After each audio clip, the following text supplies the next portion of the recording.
van life.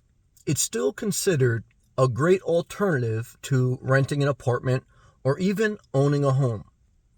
And I can testify, after being on the road full time for 5 years, living out of a car, living out of an SUV, that there are benefits to living on the road.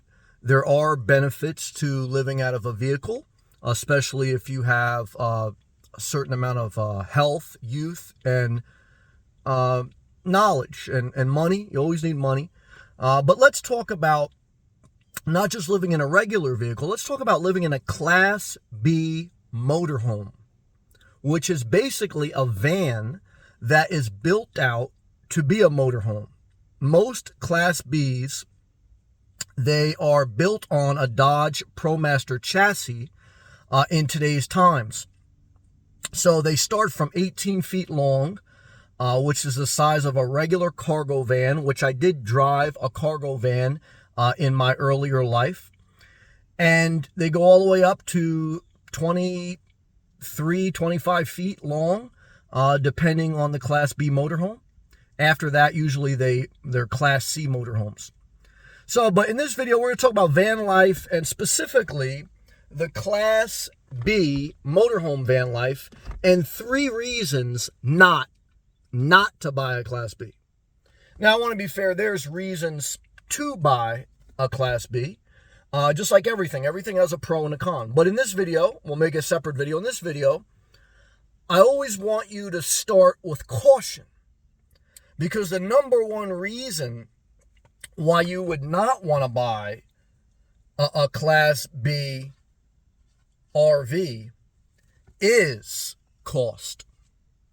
A brand new Class B motorhome, a van, will cost you pretty much $80,000 to $100,000. Certainly you can get used, but anything used is lower in value because it's going to be higher in maintenance cost and more of a liability. That's why banks usually will not give longer loans on older vehicles, but will give long loans on new vehicles, because there's going to be a period of time where there's not that much liability in that vehicle, in that asset. So the cost of a Class B RV can range between $80,000 to $100,000 and up, but we're going to talk about $80,000 to $100,000.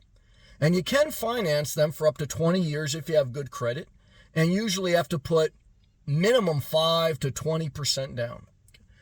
So that's such a big upfront cost, $100,000, that how many months of rent payment is that? How many times do you have to pay $1,500 to reach $100,000? A lot, many years.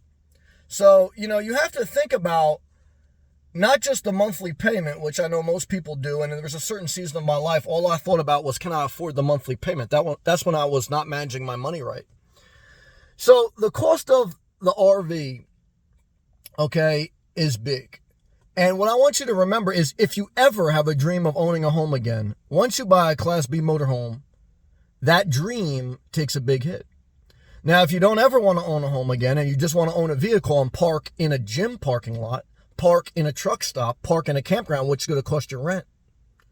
See, that's the other thing. Parking a Class B motorhome, yeah, you can park it in any parking space, because the 18-foot Class B motorhome,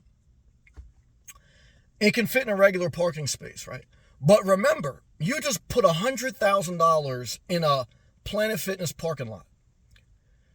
And so I always tell you guys, if you're going to live on the road, start with your current vehicle. Why?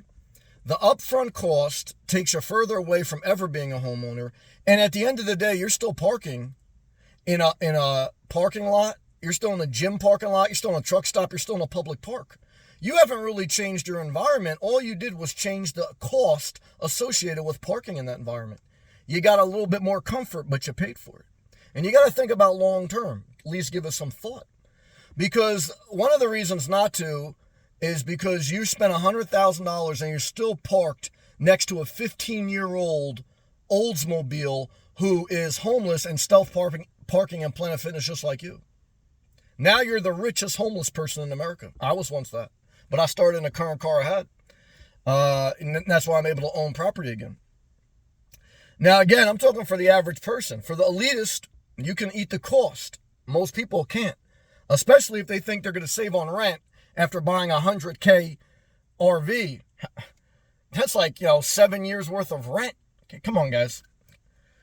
So number three is the most important. Like everything, when you start a war, how does it end? And when you buy a Class B motorhome and you live in it full time, you go to war with home ownership. I went to war. But I stayed nimble. I didn't buy an RV. I stayed in my current vehicle because I knew that there comes a day when you got to get out of Afghanistan. There comes a day, okay, when you got to have a peace treaty. And if you don't have an exit strategy, guys, this is a shit show. So your Class B RV in 7 years, in 14 years, in 20 years, your Class B RV is going to look like a piece of shit. You're going to look like a homeless piece of shit parked next to a school bus in a gym parking lot, destitute on low Social Security. Now, that may be harsh, and I don't mean it to be disrespectful, but I want you to be conscious that you're getting ready to spend a lot of money, park, okay, in a gym. And how do you get out of that when you want to? Now, if you got enough money to get out of it whenever you want, none of this applies. Okay? None of this applies. Don't even worry about it. This is for the average person thinking with an average mind. I want you to have an above average mind. I want you to do whatever you want. If you want to do it, do it. But I want to make this video. I show up. I make your own video. When you show up, you set your terms to your life. When you don't, you just shut up and watch. Okay? So I want to tell you guys, I'm saying this because I love you, not because I want to hurt you. I'm saying this because, guys, gas can go up or down. Now your rent just increased. You think you can control rent by living in a $100,000 RV? Gas just went up $2 extra a gallon. Can you afford it? Rent went up. And you're still parking next to a homeless person in an Oldsmobile. And now you're 65, 75. What do you do? Your Class B RV that was 100K is now not worth a 5K trade-in, or maybe just 5K. How are you getting off the streets? Especially for the very low income, especially for the people who don't have their shit together. Guys, the exit strategy is the hardest part. I know because I lived this life. And that's why I didn't buy an RV, because I said, man, you got to really nail this shit, okay? Or else you're going to be in a public park the day you die. Now, is there something wrong with that? I don't want to say there's something wrong with it, because I know some great people still doing this. Shout out to my man Milano, other people. And I like the nomad life, okay? But, this is something I thought about. I don't say I disrespectful people. Guys, look, will I one day buy a Class B? Maybe. And will I die in a parking lot in Planet Fitness? It's possible. So I don't want to be a hypocrite. I'm just saying, before you do it, think about this. Because I didn't do it, and I own property again. Now I'll park my regular vehicle anywhere, and I have an exit strategy. If I sell my property, I'll look at this again. Life is an adventure, but guys, you want to be able to control the adventure, not to have the RV control you. Your freedom is your health and your money. Your freedom is your health and your money. Say it with me. Your freedom is your health and your money. You get sold freedom by paying a lot of money. You park next to people who don't have freedom. They don't have their health. They don't have money. Most people living the nomad life don't have it. And most people, guys, they forget the most important part of war. How do you end it? Because there's a lot of tragedy when you go to war with home ownership, when you go to war with the system. And believe me, guys, you got to park in the system. You got to park in a public government-run park. That public park's run by the government. A lot of government workers got to mow that lawn. Okay. That Planet Fitness parking lot, that's owned by a corporation. I don't care if you're a member or not. You're not allowed to live there. You're allowed to work out there. You're stealth camping, meaning that you're doing it illegally, but getting by with it. That's stealth. You're a stealth pilot. You're at war with home ownership. You better think about going to war, because what I can tell you is most people don't count the cost of war before they start. Then it's hard to get out.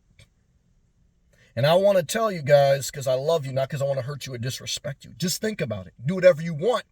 I think that's fair. I think I earned a thumbs up. I think I earned a blue join button. I think I earned a super thanks. But if I didn't, I'm not entitled to it. Why? Because, guys, I kept it simple. I kept a job. I didn't buy an RV, so I didn't have to beg. Okay, but I showed up, and I don't feel guilty. That's what I want you to do. I want you to go out there and sweat for your best life. I want you to go out there and remember, even a creative dream requires effort. Even artwork requires consistency. There's nothing you can do in this world where you can lay down and just have the money rolling in and your health being tight. You got to work for everything, guys. Sweat. and get the grace of God along the way, and get a super chat along the way, and get all the things you want along the way. Okay. But you got to be conscious that along the way there's many pitfalls. Think about them. Love you. Peace.